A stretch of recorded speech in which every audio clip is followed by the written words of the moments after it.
Hello, everybody.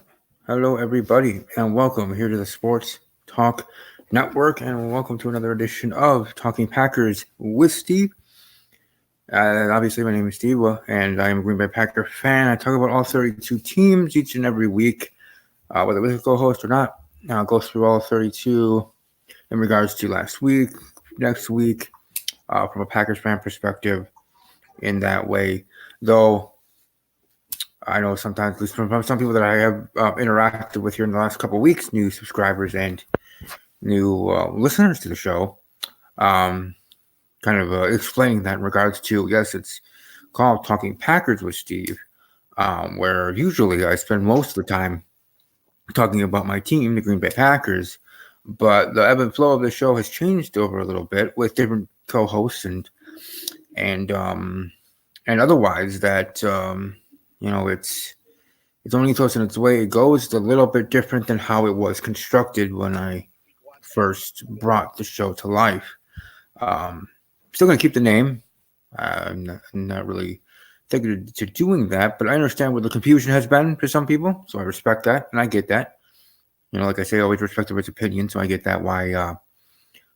It's because I got one response from somebody saying that they saw the show, they enjoyed it, but they were expecting it to be Packers 100%, because it was a fellow Packer fan. So, and that's cool, but it's not going to be. We go through previous week, the next week, and blah blah blah. So, in that regard, it's different. Um, but my idea when I started this show many years ago, when was that? 2012. After I finished my time in the military, I started the show and was part of the Red Light Sports Network. I don't know if they're defunct now, but was part of that network. And the show was born, and it was 90% Packers, 10% other teams and other games. But now it's morphed into more of an NFL podcast, as it always was to be, um, but maybe a little less emphasis on the Packers in that regard. But still, Packer fan. I root for my team hard. Um, I've been lucky through my life being born in 1988, to have Brett Favre, to have Aaron Rodgers, to have the years of success, many years of success. I know only 2 Super Bowl rings, but still many years of success. I know for many other franchises that had great success in the 80s and 90s, and my co-host can speak about his team. But the 49ers were great at a certain time in the 90s. They haven't been doing much for many years, and now looks like they're finally getting close to good, to great. I mean, they did have good years with Jeff Garcia and Terrell Owens, so they weren't crap all the many years. That's not my point. But as we also hear about, and that's with the Dallas Cowboys, the supposed America's team. Yeah, I think that has been shifted a little bit, more to the Patriots. Hello, New England Patriots, or the Green Bay Packers, with Lambeau Field. But those two teams, I would think, may deserve that title more than the Dallas Cowboys. I think the shine of the Cowboys has been lost. There's no, I don't think there ever really was fear of the Cowboys, but they were a team to be reckoned with those many years. Um, and they've earned that, and no one's taken away their Super Bowls. No one can. But also can't take away the facts of how Dallas has been for the last decade. For the last literal decade. The decade that's going to be ending on December 31st, 2019, heading into January 1st, 2020, heading into a new decade. That the Cowboys haven't shown to earn to be America's team, or earn to be of what they used to be. For many, many years, also the Green Bay Packers that were great with, with Bart Starr, we went off for what seemed like decades in our own right until we got Brett Favre and Reggie White in the same year. One to the draft, one to a trade, or both to a trade, actually. Reggie White coming from the Philadelphia Eagles, Brett Favre coming from the Atlanta Falcons. So I'm not saying we're better than Dallas because of our own lineage. We had our own many years of not great. And cavalcade of coaches, cavalcade of quarterbacks. Who's going to be the next Bart Starr? Who's going to be the next quarterback to take this team to the promised land, to win a Lombardi trophy? So by no means am I saying the Packers are better. I'm just saying in our situation, I've also been longer, but it was also more in the past. And the only reason I'm bringing this up is because it is the end of a decade, in regard to a decade, not a millennium, but a decade where Packers had their moment. But that feels like so long ago in 2012. But before I keep rambling in circles, let me throw it to my co-host who's been patiently waiting over there, Sir Ross, Mr. Ross. How are you doing this evening? And what are your thoughts in regards to the ending of a decade, at least in the NFL spectrum, and in the spectrum of your franchise, your love, the Dallas Cowboys? Yeah, it's good to be back, and I guess unfortunately, I'm Gen Z, and so I've only witnessed the losing years of the Cowboys. So yeah, all the Super Bowls in the '90s. Yeah, I didn't get to see any of that. I really only started following Dallas around maybe 2008 or so.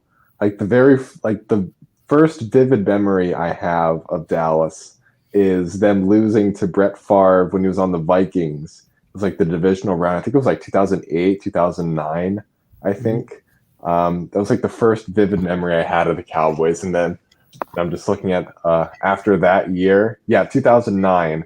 Then they missed the playoffs for 4 consecutive years, and they've only won 3 playoff games since 1997.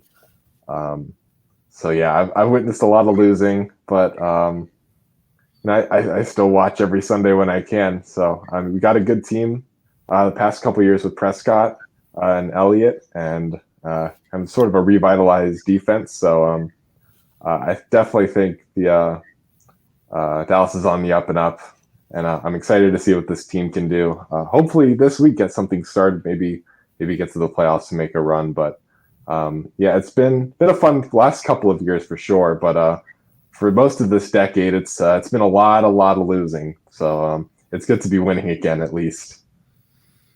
And hey, I'm gonna say something that I've said before I knew Caleb, good friend of mine, awesome dude. But I've said before I knew him, and I'll say it after I know him, and know him as a Broncos fan. But my most enjoyed Super Bowl watching experience, beyond seeing the Packers win the Super Bowl, in regard to this decade, and also not the Patriots coming back 28-7, because I actually enjoyed that as a Packer fan. I just did. Was when the Seahawks demolished the Broncos in the Super Bowl from the jump. Yep. That was enjoyable to me because, and my best friend who has more of a, it's called dislike, maybe not. I wouldn't say hatred because he's a nice, kind person. He doesn't hate anybody, but dislike of the Manning brothers. So for him more so was enjoyable. For me, it was just enjoyable in regards to all the hype that the Broncos are getting heading into that Super Bowl. And I just like Peyton a little bit. Eli, I was kind of a fan of. My point is, though, watching the Seahawks do what they did, being over by halftime, admit to it that I enjoyed it. But all in all, like I said, bring it up because of the fact that the decade is winding down and the fact that we had this top 100, the 100 list for the 100 years of the NFL that came out. Nice to see some Packers make the list and other things as well. So that was cool. And learning in regards to watching some of my sports shows that I enjoy to watch.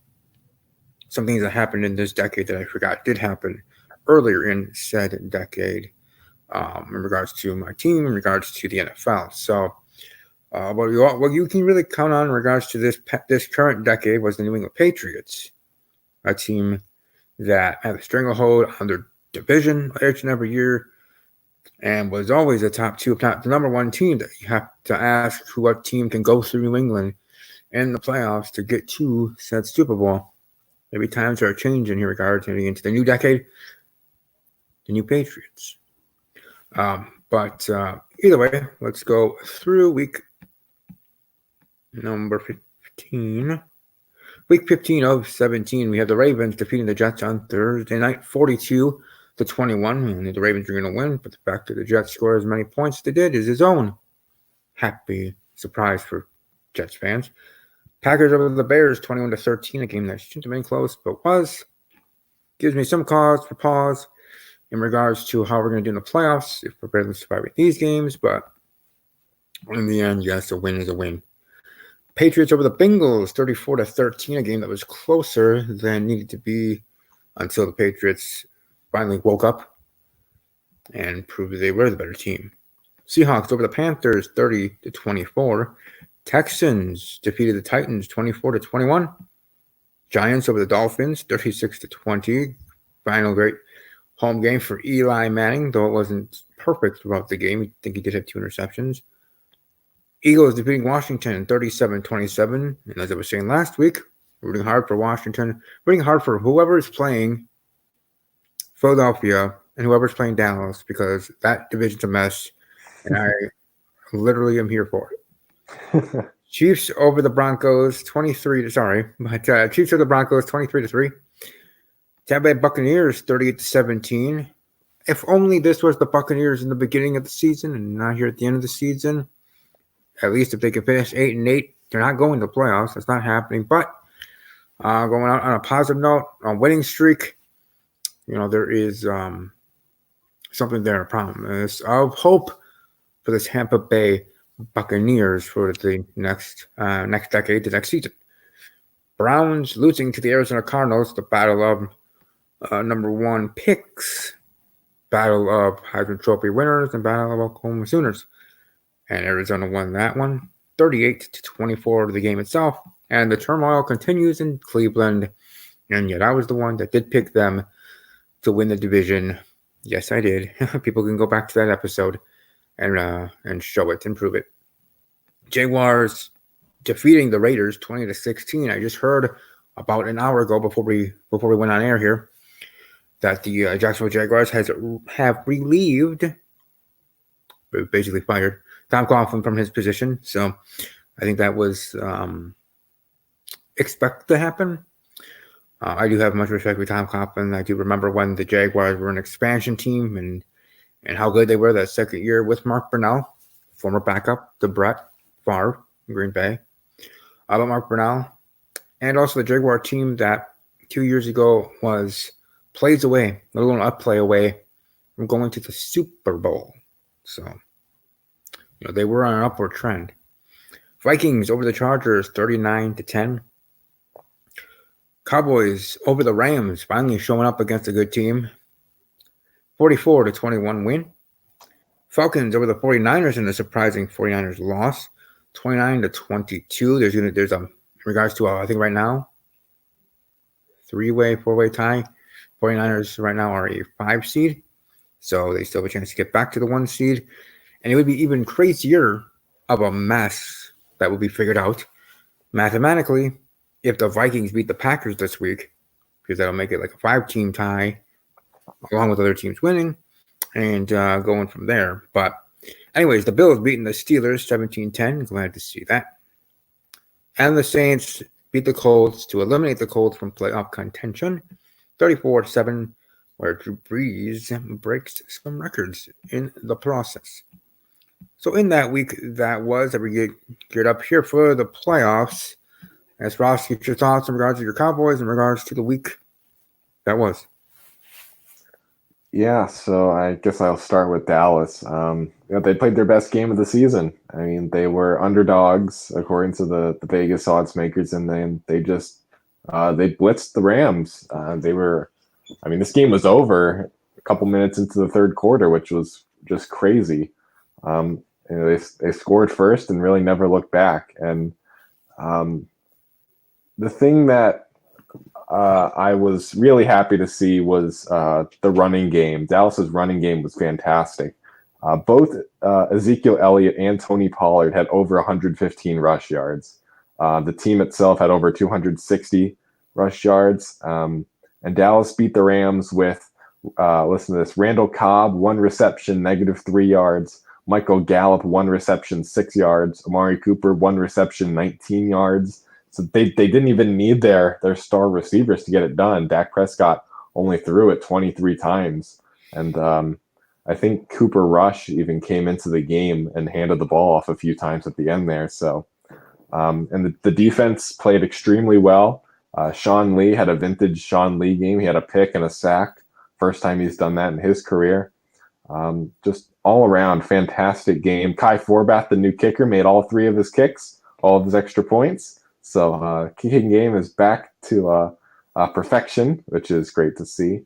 Yeah, just overall fantastic game from the Cowboys. I have no complaints. The only worry I have, we can get into it when we talk about the Eagles game coming up, is Dak Prescott hurt himself. He has a finger injury and a shoulder injury, which didn't limit him too much in the previous game, but it will be something to watch going forward. But yeah, all around great effort from Dallas. They needed it for sure because the Eagles, they won earlier, so they had to have this game, and they got it done. So all smiles here from where I'm at.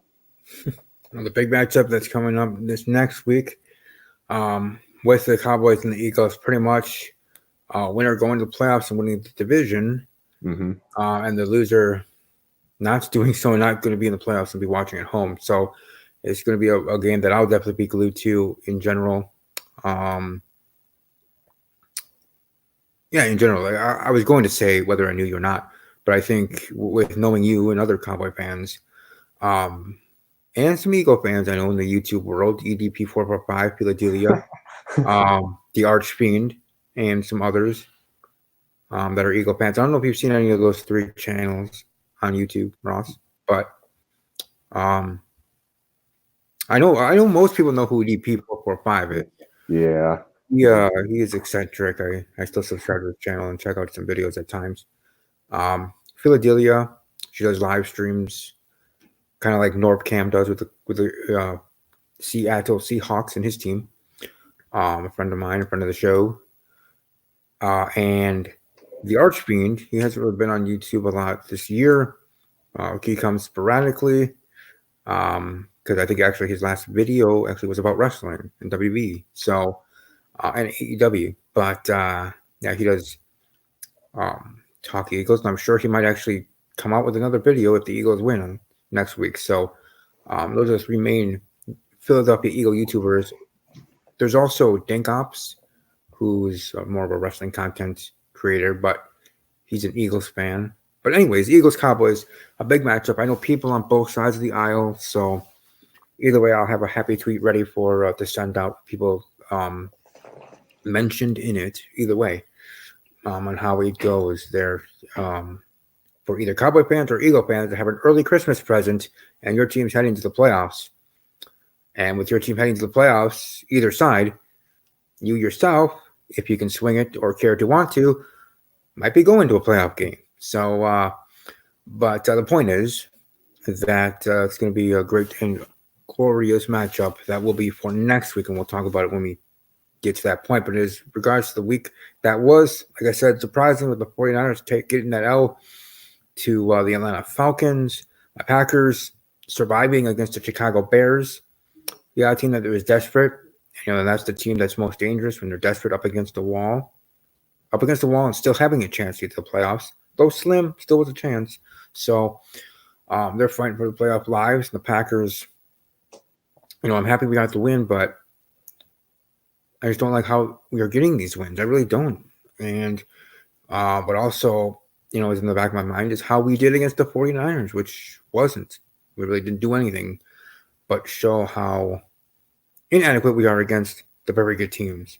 So hopefully that will change this with the whole playoff perspective, right? When you get to the playoffs, gears are switched in regards to that. But a win is a win, and that's so far all that counts and that matters in regards to playoff seeding and positioning. Now we have our own big test, our personal game of the week for us, of course, as Packer fans, Wisconsin-wide, worldwide, facing off against the Minnesota Vikings in Minneapolis, Minnesota, there at their stadium. But all in all, an interesting week that was. Now heading into week number 16, and we'll start off with Saturday games as we have no more Thursdays. But triple header for Saturday, which all will be on the NFL Network. So unfortunately, I will not be able to see. At least I won't be able to see any of these games, but I certainly will be watching recaps for sure. We got the Houston Texans facing up against the Tampa Bay Buccaneers. Here, first off, we'll talk about that one. I'll go first, and I'll go with the Texans over the Buccaneers. As much as I was praising Tampa Bay when I was sharing about their win last week against Detroit, I would be pleasantly surprised that they won, and kind of playing a spoiler in regards to the Texans in their division. But I'm going with the Texans over the Buccaneers. I see Jameis being more bad Jameis than good Jameis Winston. Texans over the Buccaneers 27-20 and getting the win. They're in a close game. What say you, Ross? What do you see things going down in Tampa Bay?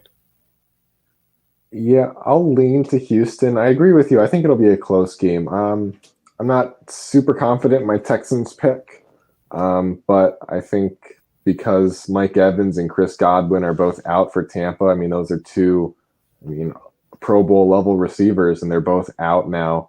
So it's Jameis Winston's going to have to create offense all by himself, and we know he can do it, but it gets significantly harder with third, fourth, and fifth string receivers. So I'll slightly lean to the Texans, who are playing with a lot of motivation. I think if they just win one more game, they are in the playoffs. So they're still fully motivated.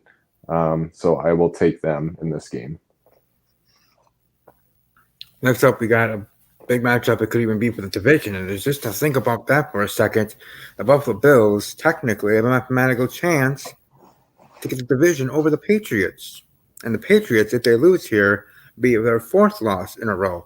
So we got the Patriots and the Bills. So for this one, I'll let you go first, Ross. How do you see this divisional matchup for the division here going for them, for either of them in New England? I'll lean to the Patriots, but I think Buffalo's a live dog here. New England's offense is they've been just so stagnant. And I was listening, like one of the off times I listened to Colin Cowherd's show. He was talking about Julian Edelman, and the words he used were falling apart. He said a source told him that Edelman is falling apart and that he's got some serious injuries. And if Edelman is hurt, they're just so depleted on offense. They don't have dependable resources. They've got talent, but they're not always dependable. So, the Bills, this is like their game of the decade almost. I saw that this is like the first time the Bills and Patriots have played a game in which each have 10 wins in like 50 or so years. It's like, this is like one of the games of the decade for the Bills. If they can win, maybe overtake New England for the division, they're going to be super motivated for this game. Buffalo won outright. Yeah, I'm kind of pulling for the Bills to get the win here. And part of me honestly will be cheering for them to get the win. Just, upset the apple cart. And really put that in regards to Patriots, let alone Patriots fans, really what could be the true expectations and what could be a possibility for them in the playoffs. And them actually playing a wild card game, which may feel all weird to the Patriots or Patriots fans. But the point is, I will, though, predict officially pick the Patriots 23-20 win, 23-20. So, but I be pleasantly surprised if it was the other way and if the Buffalo Bills got it done. But like I said, I'm predicting the New England Patriots to get the win. Moving on forward, we got the Rams and the 49ers. Big matchup there in San Francisco. I'll let you go first again, Ross.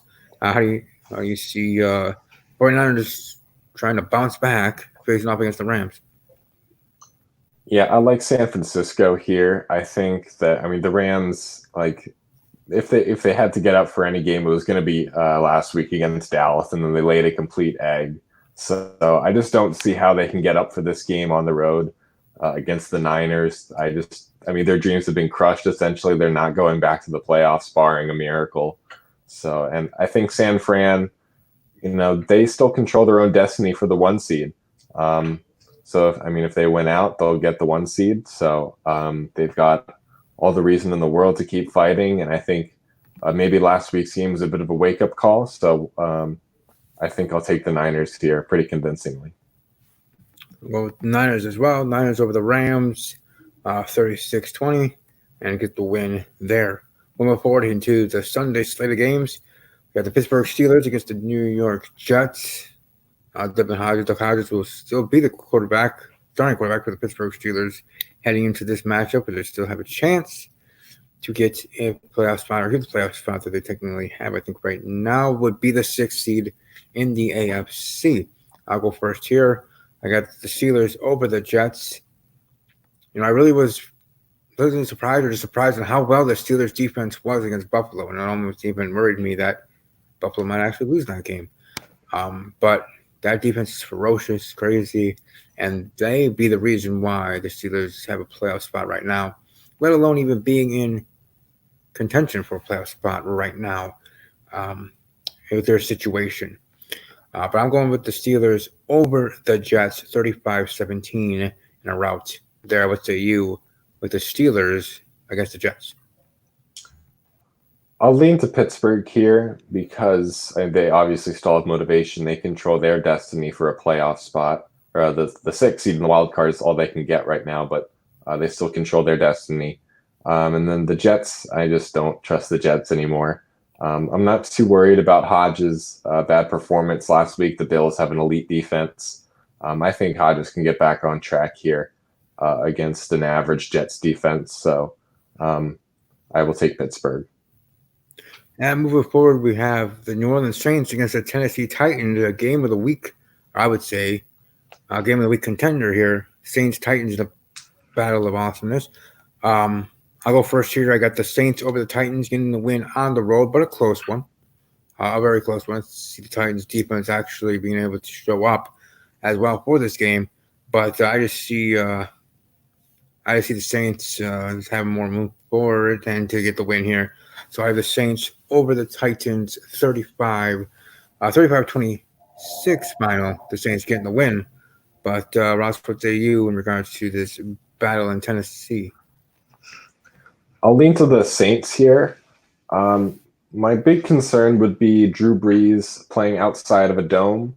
He's going to be outdoors, and usually that's not the best combination. I know he looked fantastic on Monday night, but the conditions historically, he doesn't play as well outdoors. So that would be my only concern. I mean, I don't know how motivated Tennessee will be. They had their game of the year last week at home against Houston, and I think they were shut out at halftime. So obviously they went on to lose the game, but I don't know how motivated they'll be. Obviously it's a home game, so maybe a little bit more. Maybe I'm discounting it too much, but I think the Saints, they're still rolling. So there's no reason to go away from that right now. So yeah, I like the Saints.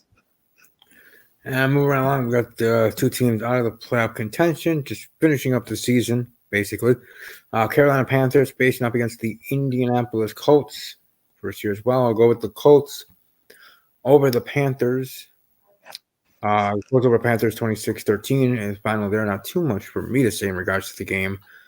Just seeing the Colts trying to finish off this season in a positive light, and they'll get a win here, at least in my eyes. Ross, how do you think the game will go in Indianapolis? Yeah, I like the Colts here. The Panthers are going to be starting Will Grier out of West Virginia, the rookie. I can't really pick Carolina here, which it's kind of the one. One thing that I saw this week on Twitter, I thought it was fairly accurate. Is that it's been like a couple weeks since people have been saying, "Hey, maybe Will Grier should get a shot," but Carolina has stuck with Kyle Allen, thinking he was the best, but he was the better option. So, we got to say, what do the Panthers think of Will Grier? Is he any good?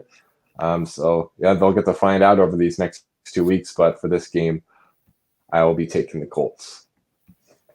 And moving right along to another game. The Cincinnati Bengals against the Miami Dolphins.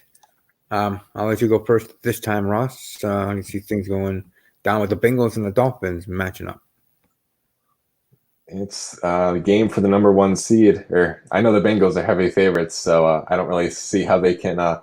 Would it be a successful game if the Bengals lose? Because then they lock up the first pick. So I don't know. Winning and losing is a subjective tag here, but I think that the Dolphins will score more points in this game, and that's how I'll say it. I agree as well. Dolphins could get the win over Cincinnati. I have the Dolphins over the Bengals, 16-3 win there. Next up, we got the Baltimore Ravens and the highest of highs, and the Cleveland Browns, lowest of lows. They're in Cleveland, though. Earlier this season, the Browns were one of the few teams to defeat Baltimore, though that's when this whole Ravens hot streak was, before it started, first off, because they lost, but also before it even got started, things to be revved up in that regard. But Ross, I'll let you go first here. How do you see the Ravens doing in Cleveland? This is blowout city, I think. I just can't envision the Ravens losing this game. One, if they win the game, they get the number one seed. So, all the motivation in the world. They're off. They've got a mini bye because they crushed the Jets on Thursday last week. And then the Browns beat Baltimore in Baltimore earlier this year, which is kind of crazy to think about. So got a little bit of revenge there. I really don't see how the Browns put up a fight with all the drama in their building right now. So yeah, I'll take the Ravens big time. Yeah, same here. I got the Ravens over Cleveland, getting some revenge, I guess, in a sense, for early in the season. But the Ravens over the Browns in kind of a convincing fashion, 35-16. They're getting the win. There, moving forward, we got the Jacksonville Jaguars up against the Atlanta Falcons in Atlanta. I'll go first, and I have the Falcons getting the win over Jacksonville, like a 26-20 final. Close game, but Atlanta getting the win, kind of giving them a home field advantage to the source with a 6-point win. But yeah, that's the way I'm going with the home team scoring the victory in that matchup. But what say you, Ross? How do you see the Jaguars doing on the road? I think they're going to lose in Atlanta. As two teams have nothing to play for. I still think the Falcons are a slightly below average team, I suppose. Their defense isn't all that great, but they've still got Matt Ryan, still got Julio in the dome. So I think they're going to be able to get out of this with a win. So I'll take the Falcons. Moving right along, we got the Giants facing up against Washington in that battle and matchup. Ross, how do you see the Giants and Eli themselves doing on the road this week? I watched the entire Eagles-Redskins game last week, and I was really impressed with Dwayne Haskins. He played extremely well. He got a big play to Terry McLaurin earlier in the game. He was really effective when he ran the ball. I liked what I saw out of him, so I think I'll lean to Washington here. I think this is their last chance, the last legit chance to get a win on the year, because Week 17 in Dallas. I don't really see them winning that game, so they're going to be up for this one. The Giants are sky high after getting a win for Eli, so I wonder if they come down a little bit when Daniel Jones comes back. I think he's projected to come back this week, so I'll lean to Washington in this game. All right, and I'm going to go with Washington team as well, getting the win over the Giants. So a low-scoring, close game, kind of like a 16-19 kind of score. But Washington getting the win, getting a home win, being impressive, and going from there, I guess, and seeing how their season will end in regards to Week 17 and moving forward for Washington. But the Broncos, the next game is the Broncos and the Lions in Denver. I'll go first here. I got the Broncos getting the win at home, and the Broncos beating the Lions 20-16, and getting the big win at home. Really, it's really not much else to say because Detroit just trying to finish off the season. Matt Patricia did get vote of confidence in regards to that they want to and plan to keep him on, also in regards to GM as well, and keep that going for at least another season and seeing how that does. But in the end, I do see Denver getting the win there. But what say you? How do you see the game going down there in Denver? Yeah, I like the Broncos as well. I don't really have too much analysis on this game since this game doesn't really matter for the playoffs. But Denver's defense is still pretty good, maybe slightly above average, and then Detroit, their offense is just not working at all with David Blau. I think they're getting their running back, Kerryon Johnson, back, but I don't know how much of a difference that's going to make if they have to throw the entire game from behind. So I'll take Denver here. And moving forward, we got the Oakland Raiders against the LA Chargers in LA. I'll go first here. I got the Raiders with getting the win on the road, beating the Chargers 27-24. Excuse me, close game there, but the Raiders positive momentum here, finishing off their season as Oakland Raiders. Next year being Las Vegas Raiders, but either way, I have the Raiders winning the game against the Chargers there. So what say you? How do you see the Chargers doing with the home game this week? May not even be a home game if the crowd is 80% Raider fans, which would not shock me if that's the case, that their fan base travels well, and it's not a long trip, but this is such a tough game to project because Phillip Rivers has just been awful recently. And the Chargers have like outside of quarterback right now, they've got like one of the best offenses in the NFL. You can just make a list of all their great weapons, but Rivers has really kept them back this season. And I just don't know what to make of Oakland anymore. If there was one home run spot for them this whole year, it's their final game in Oakland, and they fall apart in the second half. So I don't know what their motivation is like. I don't even know if I can really pick a winner here. I guess I'll lean to the Chargers just because of their offensive talent. But boy, I just have no idea what's going to happen in this game. And moving forward, we got the Arizona Cardinals against the Seattle Seahawks. Seahawks still playing for something, even though going up against an Arizona Cardinal team that you would think they'd be able to trounce. It's still a divisional game, should be a big game in its own regards. Arizona showed something in their last week's performance, at least to me. But Ross, what say you? How do you see this game? Do you see Arizona putting up a fight? Do you see Seattle winning in a rout? I think it'll be maybe 7 to 10 points Seattle victory. I still think Seattle is a bit overrated. They have a 10-1 record in games decided by 8 or fewer points. So they've been incredibly lucky so far this year. So they're obviously better than the Cardinals by a good bit. I don't think it'll be a blowout. The Cardinals, they usually play Seattle pretty well. I know they lost by a decent bit earlier in the season. But their offense is starting to click now. Obviously, Kenyon Drake last week went off for 4 touchdowns, helping his fantasy owners big time. But I think Seattle's going to be able to win this game. Maybe not a blowout, but I think comfortably enough to get a nice victory.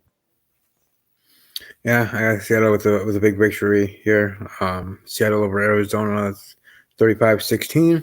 And moving on, trying to get the number 1 seed or hold on to it as of right now for the NFC playoff picture. And up next is Ross's game of the week with the Cowboys facing off against the Eagles in Philadelphia. I'll go first here. I just think that the Dallas Cowboys are just a better team than Philadelphia. They'll both have been struggling. Dallas just has more firepower. So with that, I'm going to predict the Cowboys over the Philadelphia Eagles 27-13.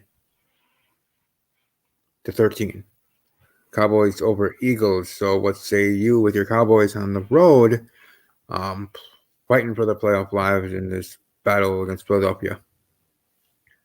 Yeah, this game is pretty much the season. If Dallas can win the East with a win, if they lose, their odds go down to like 15 to 20% in Week 17. So this is for everything pretty much. I think Dallas is going to win this game if Dak Prescott's hand is it's nothing serious.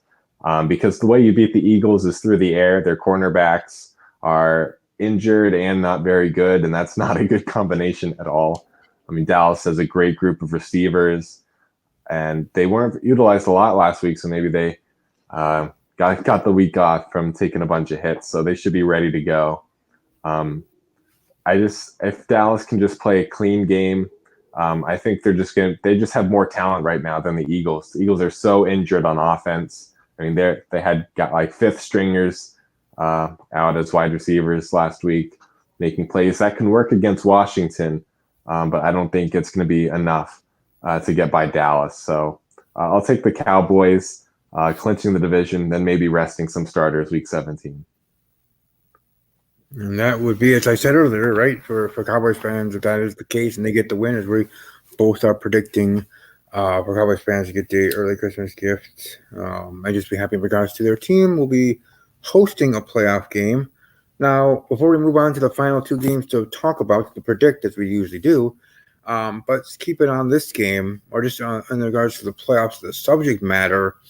What are your thoughts in regards to the playoff seedings and kind of the news and ideas that some GMs and some people have been bringing up, whether in the league or outside the league, in regards to how to reseed it, how things should go? I've heard some out bigger ideas. I forget who it was specifically that was in the NFL, a GM or an owner, someone that had a big idea in regards to just literally being conference by conference scheduling. Was it you play okay? So I think they were saying no divisions. You're playing the entire conference, and then one out of conference rivalry game per season for the team, and then you just seed them. You just rack them up one through 8 or 1 through 6 and stuff for the playoffs, and you'll rank them accordingly, and this and that, and that's how they thought was a simple way to do it. And it literally, like I said, we get rid of the conferences, or divisions, and just be a conference kind of setup as it looks anyways, because you can see sometimes standings by conference. So that would just be by the regular instead of it being a separate thing. No more divisions. You're playing everyone in regards to your conference each season, and you have that 1 or 2, whatever they proposed in their idea, and with the playoffs. But regards to that and others maybe that you've heard that I haven't, of reseeding ideas, how do you think of this? Because we've had this in the past as well with the Seahawks and other teams with losing records, winning the division, playing at home against a team with 10, 11, or 12 wins, and how unfair or weird that may look aesthetically.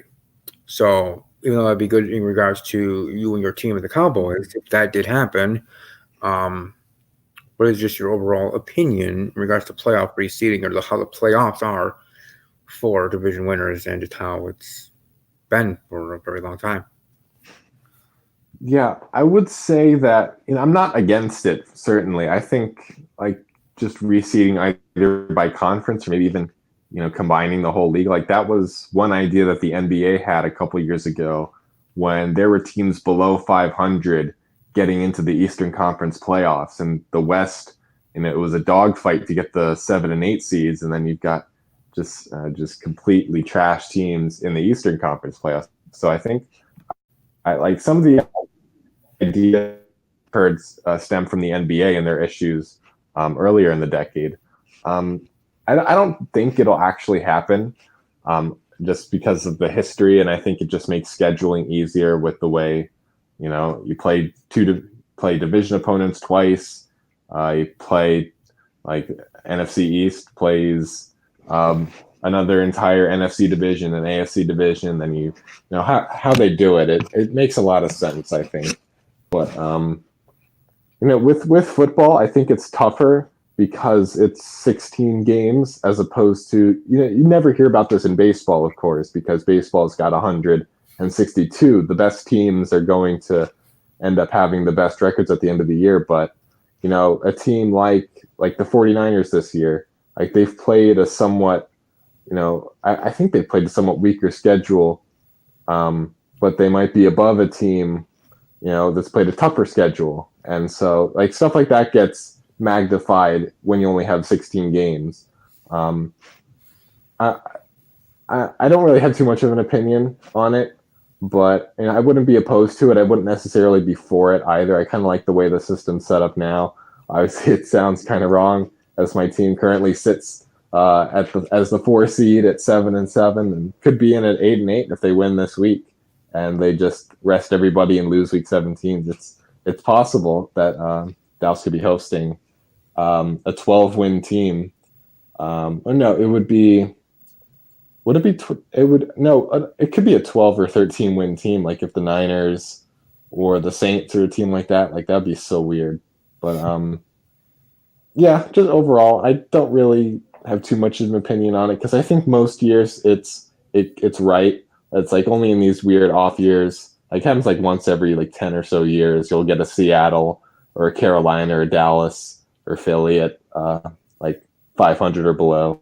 But it doesn't bother me all too much. Obviously, it will once Dallas is 12-4 and they have to go on the road in a playoff game. So yeah, my opinion in 10 years will be changed on this when it inevitably happens because it's benefiting them now.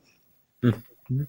Understood. Man, I just want to get your thoughts on that. In regards to me, either way, as long as we're getting the 6 best teams and having the battle out in the playoffs, whether it's the same way it's been or however changes that could be made, either way, it shall be interesting to see how at least this season goes in the playoffs and other stuff as well. What were the final 2 games here to predict? We'll start with the Sunday night game, the Chiefs and the Bears in Chicago. I'll go first here. I got the Chiefs over the Bears, getting the win, 27-13. I got the Chiefs march on. They still got stuff to play for, indeed. So I'm going the Chiefs getting the win there. What say you? How do you see the Chiefs doing in Chicago on Sunday night? Yeah, I like the Chiefs here. They just have so much better of an offense. They can just, keep scoring points, and I just simply don't think Chicago can keep up. And Kansas City's defense has really improved from last season. They're certainly not the defense that they had last year when it was, Mahomes had to win 40-point shootouts to win. Kansas City can, stop other teams now, and if that's the case, they're going to be really, really dangerous in the AFC playoffs. So I definitely like Kansas City here to get the win. And with the Monday Night Football game, the final game of this week 16, a big game for the Packers and the Vikings. We have to bring the Packers against the Minnesota Vikings in Minnesota, Monday Night Football. A couple days before Christmas, battling for the division. If the Vikings win, they'll tie Green Bay, take over the number one seed of the division, of the NFC North. And in that regard, taking the Packers spot, and could be a number 2 seed overall in the NFC, which then could be with other tiebreakers, depending on how other games go. With that kind of mess, which would be interesting to find out how that is all sorted out mathematically. But with tiebreakers with those teams, instead of with the Packers there, with the Vikings there, in their records and stuff like that. But either way, Vikings-Packers, since it's my team, I'll let Ross go first here. I see the game going down on Monday night, December 23rd in Minnesota. And I got a question for you here. So obviously you watch the Packers a lot more than I do. What's their pass defense like recently? The reason I ask is because Dalvin Cook and Alexander Mattison, the runnings are both out. And so if Minnesota is forced to throw the ball 40 times, I'm not sure how much that's going to benefit them. So how's Green Bay doing with them recently? Yeah, in regards to that, it's kind of been hot and cold, to be quite honest. In regards to Chicago, having some spurts in regards to missed assignments, and then having moments of greatness. It just seems like their passing defense, I would say, would be average, where it can be above average, it can be below average at times. In regards to how, their defense overall for passing defense has been well this year. I'm trying to search it for actual stats, but it just seems like steadily that their passing defense has been all right, but ranking wise and how they actually have been stats wise, it's I wouldn't actually say it's that that great as I'm looking here at our team opponent passing yards per game rankings here. We have the Packers at 22nd here in regards to defense, and then also overall defense ranking of 16th, and rushing defense of 8th. So, rushing defense is doing better, but passing defense has been suspect. They've had good moments, but it's just something that I see has been kind of our Achilles heel the last couple of seasons beyond a deep total defense issue and tackling issues. But it's one of the reasons why I'm worried how we would do against good teams, how we're going to do in the playoffs. That's why, yes, I'm picking the Packers to win the game, just to say that right now, Packers over Vikings 28-23. But, that's just me rooting and riding with my team, to be quite honest. But I see that as kind of a suspect, kind of our Achilles heel, and something that we have tried to work with. We kind of had it in the beginning of the season and how we started off. But as the season's gone, in regards to the passing defense, part of the defense, it's kind of seems like it's tapered to what the defense was last season. That was no good because we were in the playoffs. So unfortunately, it's an issue. And as I said with the rankings, from what I saw googling it, that it's definitely somewhere where the Vikings can go after. Now that's also talking about the Minnesota Vikings and their quarterback and how, which side, which one we're gonna get, a good or bad version. He's been hot and cold himself. So, it's one of those, how is the game going to go and flow? And, if the Vikings can get themselves on a streak and the quarterback there is feeling himself in regards to, feeling confident, feeling like he'd be able to pick this defense apart, then we're going to be in for a long evening on Monday. So, we got to get the ball rolling on defense when we're on defense for the first series for the Vikings to really make our imprint, to be able to say and show that, hey, we come to play and we're not a cornerback group to mess with, sort of thing. But I think it's all gonna be in the potatoes of it all, in the minutia of it, when we get to that first series, because from there, like I said, the Vikings get on a roll, then they're keep rolling, and it's all about momentum, let alone momentum for the season, momentum for a game. I believe in that as well, whether for the Packers or against, in that regard in the game. So, to answer your question, they've been hot and cold. Their ranking says more so cold, but I hope they can find a spark, find a way to get up for this game and really show out. And I mean show up from the jump. Yeah, I was looking at stuff as well where you were talking, and their pass defense, according to Football Outsiders, is exactly 16th, so dead on average. So, I mean, like you said, they've been about inconsistent. So, if they, I think that's the matchup to watch. If, Kirk Cousins struggles and, the Packers can generate a few turnovers, I think they're going to be in a really good position, especially if the Vikings, they don't have a run game, and then the Packers can just, drop 7 and 8 guys back. They don't have to load the box up. They can, play defensive coverage specifically, for pass defense and, make Cousins really earn it. And, I think, with Rodgers, he's always going to be good. He's going to give the Packers, 17 to 23 or so points, pretty much every game. And so if the defense can do their part and, hold off Minnesota for a little bit, I think they'll be in good position. And of course, we all know the stat that Kirk Cousins has not won a game on Monday night in his career. I think it's 0-8 now. So obviously that does not bode well for him, especially if he has to win the game by himself. So I think I'll lean to the Packers, but I think it's a pure toss-up game, and this is going to come down to the wire.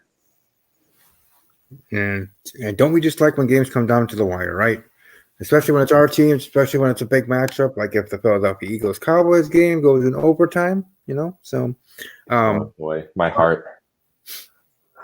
Yeah, if the Cowboys had the lead, then the Eagles come back 2 seconds left. Oh yeah, game tying, not winning, game tying field goal, and taking it to overtime, and then then its own craziness can ensue and could have a coin flip controversy sort of thing for how that game goes. But still, going into overtime, and if the same thing happens to the Vikings Packers, I'll have my own stress levels. But either way, for both of our teams and franchises, big matchups this week, obviously.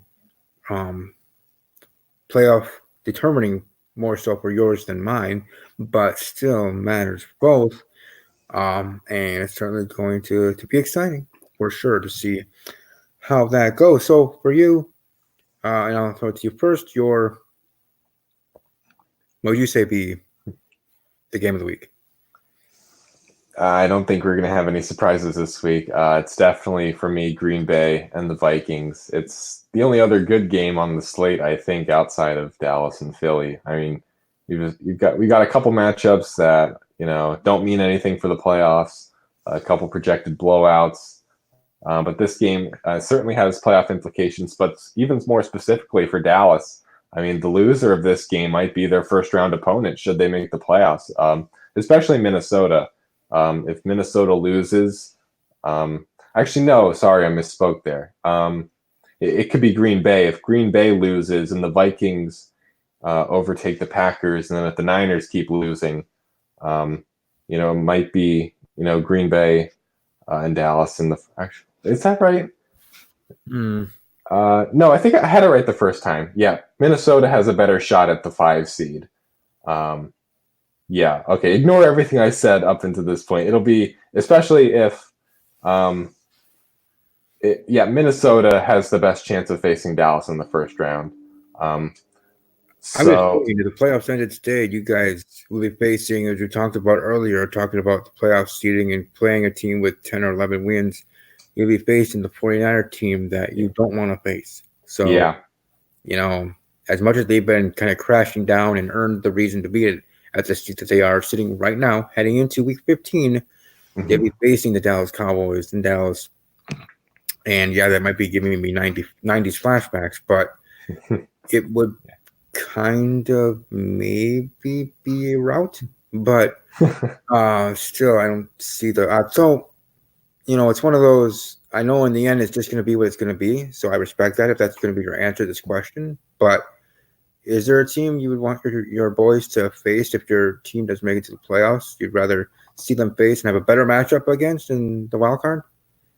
Yeah, I want Seattle big time over the Saints, over the Niners, over the Packers, slightly over Minnesota. It's kind of twofold. One, I just think, like I said it earlier, I think Seattle's a bit overrated. They've won a lot of close games, and so I don't know if they're like on par with other teams in previous years that have been number 1 seeds. And secondly, if Dallas gets Seattle in the first round, that takes Seattle's home field out of play. And they've got, I think the second best home field advantage in the league. So like honestly, my optimal NFC playoff seeding, it would be San Fran 1, then probably Packers 2, and then Saints 3, and then I guess the Vikings, and then it'd be Cowboys, Seahawks, Vikings. I think that would be the way I draw it up. But I would definitely want Seattle over any of these other teams. Like you said, I think the Niners, oh boy, that would be really, really scary in the first round. I mean, the Niners, they're a little bit injured right now, but boy, their defense is ferocious, and their offense, they have so many different options, and so the NFC's loaded this year. Like any one of the 6 teams, I guess 7 if we count Philly. I'm not counting Philly because if the current 6 teams as they're seeded now get in, it wouldn't shock me if any one of these teams, reached the championship game or went to the Super Bowl. I mean, it's so loaded, and it's going to make for a great playoffs. That's for sure. Now I know you won't be here next week.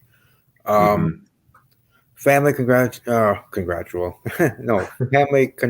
obligations, or just in general, life going on for Ross. And that's cool. I myself might even have to just move the show in general next week because of the holiday plans for myself. So, with that being said and sharing that on air is just because, the next time I see you, if I do, it's not a foregone conclusion, but if I do again, that will be in 2 weeks, and we'll be going over week 17 and heading into the playoffs and actually seeing how the matchups actually are. Now, obviously, in between time, you can find him on Twitter. We'll be interacting, blah blah blah. But I mean, him on the show, to share to the YouTube world, um, in 2 weeks with that show, with heading into the playoffs that week, heading into a wild card weekend. Obviously, you'll be in a different mood if the Cowboys are in or not. But in regards to the playoffs, you know, which okay, first off, I mean, we might even bring it up again, but which conference do you think is going to be the better conference? And do you think, as of right now, even before everything's in concrete and etched in stone and blah blah blah, do you think anybody can beat Baltimore in the AFC? Well, it's gonna be so tough. Like I said, I just said, I think the NFC is loaded, but I mean, Baltimore is clearly the best team in the NFL. It's like if you were going to stack rank the teams, like it's Baltimore and then a small gap, and then I'd put, I think, New Orleans number 2. But yeah, I mean, Baltimore has the potential to just cruise through the AFC playoffs. I mean, because they'll get, like, especially if they can avoid Kansas City in the divisional round, if they can like get any other team other than Kansas City, like they might walk into the playoffs, because the bottom of the AFC is bad. Relatively, of course, to like normal playoff years. And then they're going to get the best NFC team for sure. I mean, it's going to be a gauntlet regardless of how the matchups fall. So I think Baltimore is going to be the favorite in every game they play. It's going to be a shock if they lose, before the Super Bowl, I think. Yeah, I mean, for me, I just simply say that the NFC is stronger. And in regards to who can beat the Ravens, the only one that I could see that could beat them is the Patriots, but the Ravens beat them pretty well in the regular season. But I still haven't given up hope in regards to how the Patriots are from the playoff Patriots, the regular season Patriots, even with their losing streak here that could continue if they lose to the Buffalo Bills on Saturday afternoon or evening, whenever that is. So, all in all, it's going to be interesting, and definitely will be a wild episode here of Talking Packers with Steve, with Ross. Talking Packers with Steve with Ross in 2 weeks. Talking about the playoffs and previewing it and all that good thing, and hopefully again positives. The Packers are in the playoffs and won the division. The Cowboys won the division and in the playoffs. I'm sure your mindset might be different if it's the opposite, but let's not think that way. Let's not think that way. Yeah. But that is, I guess, the other side of reality. But either way, hopefully that is the case. And but no matter what it is, it's going to be highly entertaining playoffs. I think the NFC, as I always like, that's what I want for the playoffs. And again, I'm sure I'll bring this up in 2 weeks, but that's what I want for the playoffs in the NFL. That's what I want for any sports. And I know it's, in a sense of fantasy, in a sense of my own utopia, but I want it to always be unknown, unpredictable.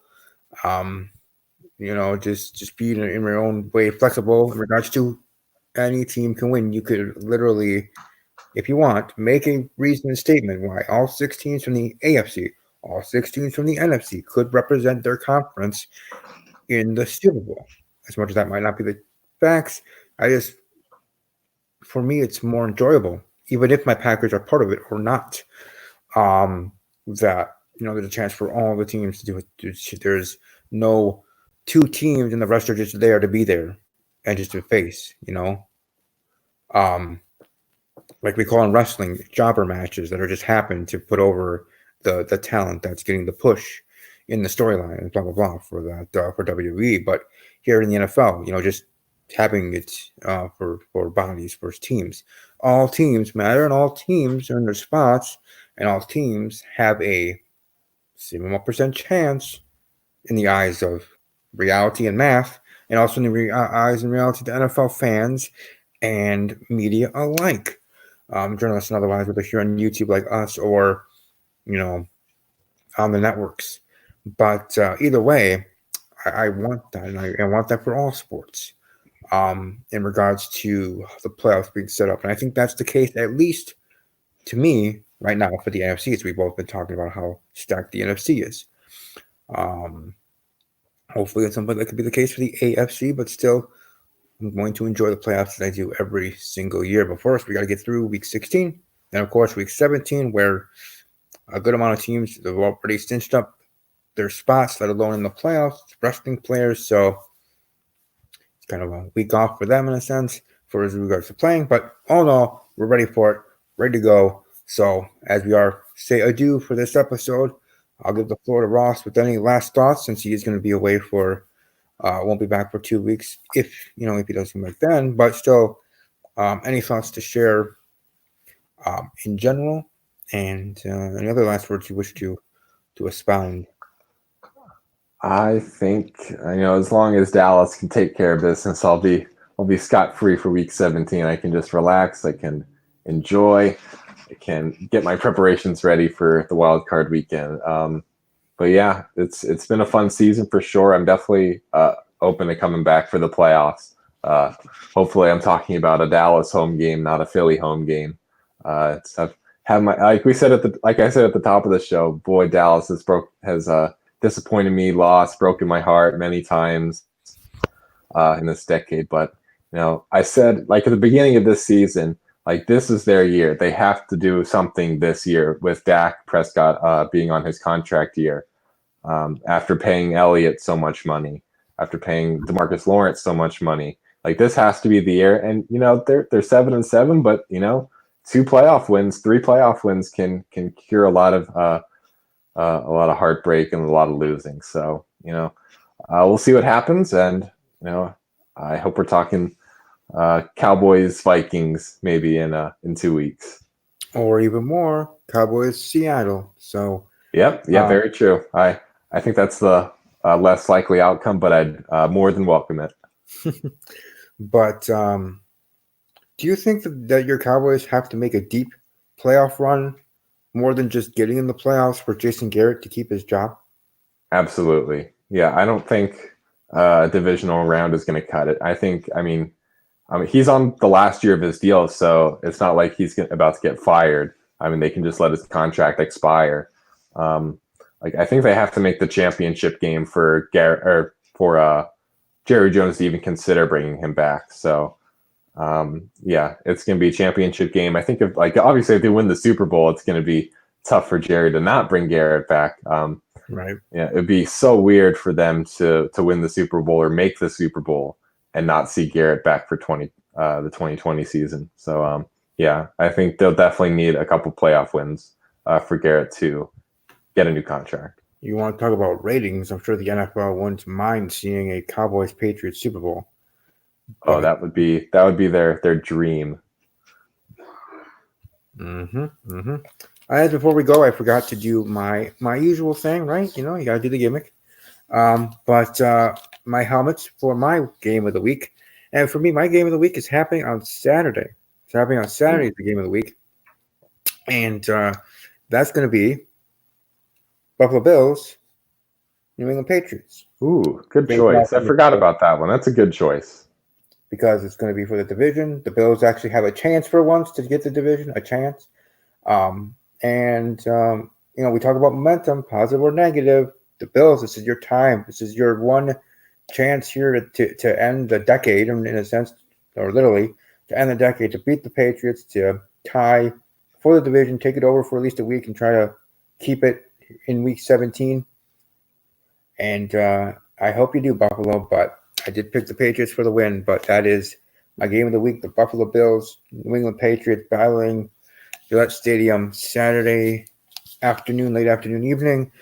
But yeah, that's my game of the week.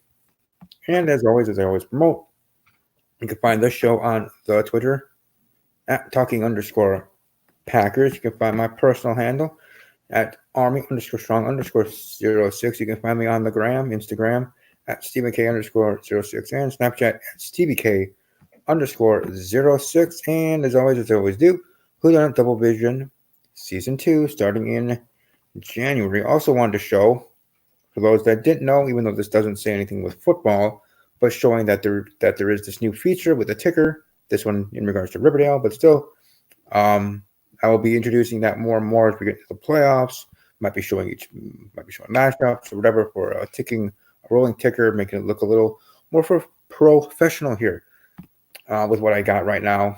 Because it's not a studio. This is me in my house with my laptop, talking sports because I'm passionate about it and just happy and lucky enough to be able even to talk about it in this way with StreamYard. So I thank StreamYard for existing, because if they didn't, I don't think I'd be able to be doing podcasts after that August 1st ending with their partnership with YouTube and Google Hangouts.